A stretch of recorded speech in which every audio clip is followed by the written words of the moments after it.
Hei, mina olen jõudnud nüüd ideaalsesse lüsimetsa ja kui sa ei ole kuulnud, et lisaks kasemetsale, kuusemetsale, pohlametsale, mustikametsale on olemas ka lüsimets, siis nüüd tead, et on olemas ka lüsimets ja lüsimetsas on väga palju ilusaid lüsi. Näiteks see lüsi. Siin on täielik vaikus. Ja ma küsin su käest, mis sa arvad, kui vana see pealtnäha noorukene, kleenukene, kuusepuukene siin on? Väike mõttepaus. Olen sellises metsas, kus need kuused on olnud varjus, pole saanud kasvada ja nendest tarbepuitu enam ei saa. Ja see on tõeliselt ideaalne lüsimets. Lüsi on seal, siin on need igal sammul ja nendest tulevad ideaalsed pikati lüsi. Aga see nooreke kleenuke, kuusepuukene on siin 30–40 aastat vana.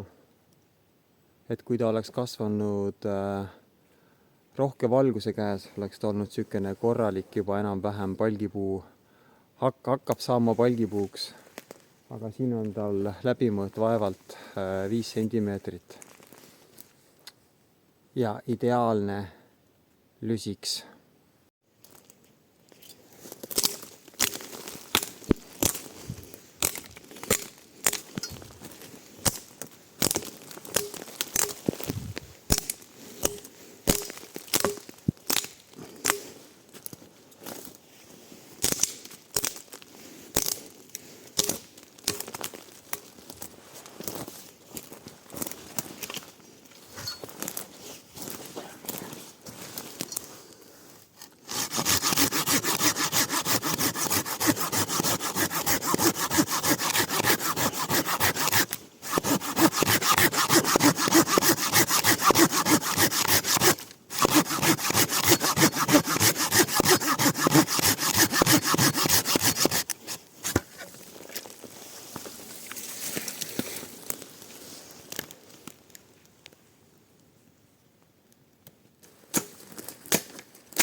Nii, üks korralik rammumehe lüsi on valmis, aga nii pikka lütt meil vaja ei ole, nii et võtame siit maha.